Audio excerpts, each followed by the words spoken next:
Hey, welcome back to the Fight Death Podcast. My name is John, your host, and today we're going to be talking about an incredibly sensitive topic, and that is rape and abortion. Let's get started.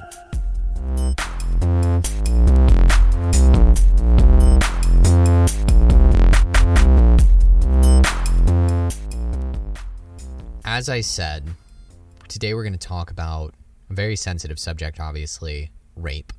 And we're going to talk about rape as it relates to abortion. And I'm actually going to split this up over the next 3 episodes. This episode, we're going to talk about the data surrounding rape and abortion. Next episode, I'm going to talk about why rape is not an exception to the pro-life position. And then in the 3rd episode, I'm going to talk about how to answer the question when you're on the street talking about abortion with somebody and they say, what about rape?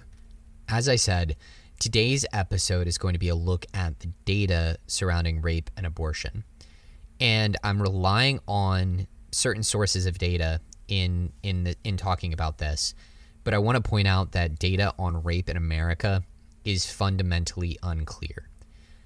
2 of the reasons that this data is so unclear, 2 of the big reasons I should say, underreporting and differing definitions between the states of what constitutes a rape. Underreporting is a problem with all crime. We know that there are crimes that happen that we never hear about them through official channels, right? But with rape, there are a couple of exacerbating factors. One is women are often assaulted by somebody whom they already know or whom they already have a relationship with. And so when that happens, a woman might choose not to report in order to protect that person because she's afraid of the legal consequences that could befall that person should she report, or she might be in a position where that person holds power over her. And so out of fear of retaliation and of worse consequences for herself down the road, she may choose not to report. And I want to just briefly say, I am for this context. Obviously, we only need to look at data regarding male on female rape. We don't need to look at male on male or female on female or any other sort of sexual assault scenario. We only need to look at rapes that can result in a pregnancy. So male on female rape here. The next problem that we run into in the United States is that we don't have a national definition of rape. So the 10th Amendment says that the states reserve any rights that the rest of the Constitution doesn't explicitly give to the federal government. And one of those rights is the right to define our own crimes. So each state is permitted to define its own crimes, and there's nothing that requires California and Utah to define rape in the same way. As a result, then, you can have these very broad definitions of rape where any sort of sexually assaultive behavior counts as a rape, and then it's just divided by degrees. Or you could have very narrow definitions of this is rape, this is sexual assault, this is aggravated sexual assault. And so trying to compare these different definitions across the entire nation can be a little bit difficult. So I've used, in assembling this data, I've used several different studies and estimates from places like Guttmacher Institute and the CDC. So I've tried to use the big official numbers. I just want to bring all of this up to point out that even the big official numbers are problematic. All of these citations will be in a master blog post on fightdeathpodcast.com. So you can go over there and see all the citations. And I'm typing up the whole blog post, so you'll be able to read this too. If you're a visual learner and you'd rather read than listen, fightdeathpodcast.com. I try to cover similar topics in the blog and in the podcast so that you can follow along in your preferred medium. Now, we can look at the data around rape in 2 different ways. First, what percentage of rape results in an abortion? And second, what percentage of abortions result from rape?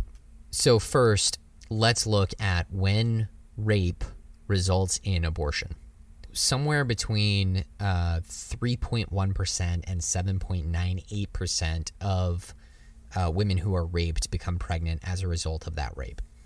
A little tighter range is around 4 to 7%. One particularly well-respected study of about 4,000 women found a rate of 5% impregnation among victims of reproductive age, and they defined reproductive age as being between 12 and 45.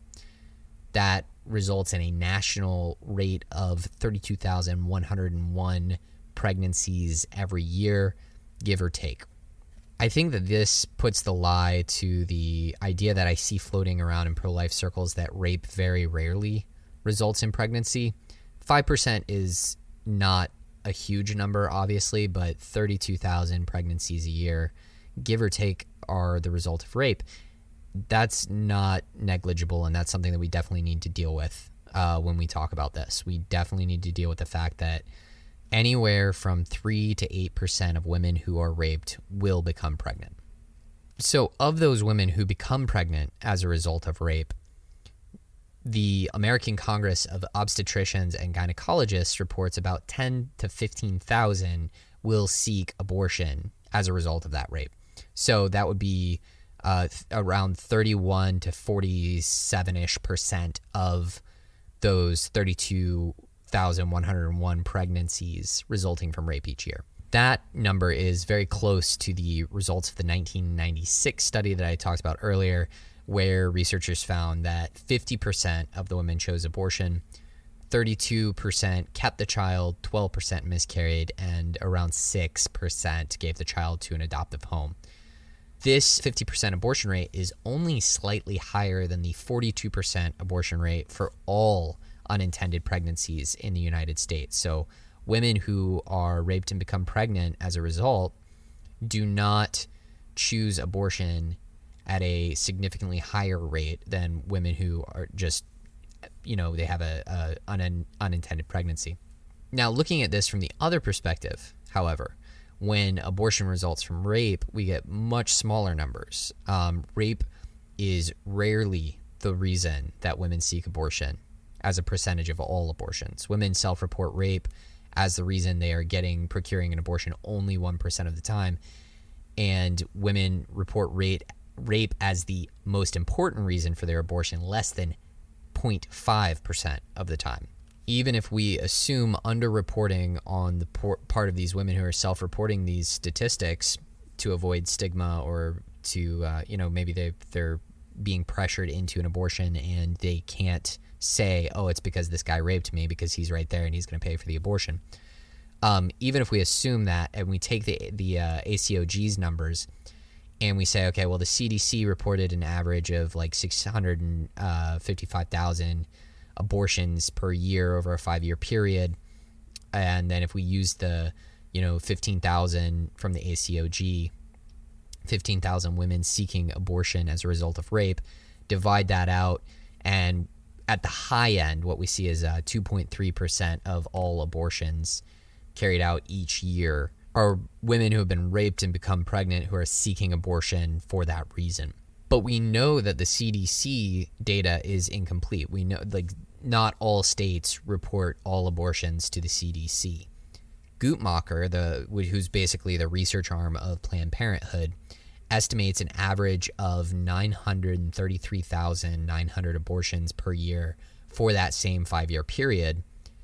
And so if we take the ACOG's estimates and divide them into that number instead of the CDC number, which is, again, underreported, we come up with a range of between 1.1% and 1.5% of abortions in the United States are carried out in order to eliminate a child conceived in rape.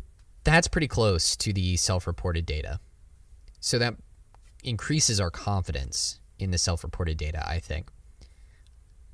I think that we can pretty confidently say then that the number of abortions carried out in order to eliminate a child conceived in rape is at the 1% mark, perhaps slightly above that. The worst number that we could come up with is 2.3%. So for every 100 abortions, 2 are carried out in response to rape. The other 98% are for a different reason. That's a proportion to keep in mind. So to wrap it up here, based on our data, we can see that it's a very small proportion of abortions that result from rape. It's about 2.3% at the worst, probably closer to that 1% range. We also see that a very high number, or a much larger proportion of rapes, I should say, that result in pregnancy also result in abortion. And that's between about 31 and 50%. However, the upper end of that range is only a little bit higher than the total unplanned pregnancies that result in abortion, which is, again, that's 42%. So women who choose abortion because of rape do not do so at a significantly higher rate than women who have unplanned pregnancies for other reasons. That's really interesting to me, and I don't have an explanation for it. It's just something that stood out in looking at this kind of data. That is a wrap for this episode. In the next episode, I am going to talk about why the rape exceptions that were so common in pro-life laws are absolutely inconsistent with the pro-life position, why we should work to eliminate the rape exception. And then in the following episode, I'm going to talk about how to talk about this on the street, in person, when you're having a conversation with your pro-abortion friends and they bring up rape. What do you do? What do you say? I'm going to give you a couple of strategies to respond that work well, have worked well for me. Thank you for listening to another episode of the Fight Death Podcast. For more pro-life resources, you can check out www.fightdeathpodcast.com. You can also find me on Facebook, facebook.com/fightdeath. Or if you want to get in touch, you can reach out to John, John, at fightdeathpodcast.com. Thanks for listening.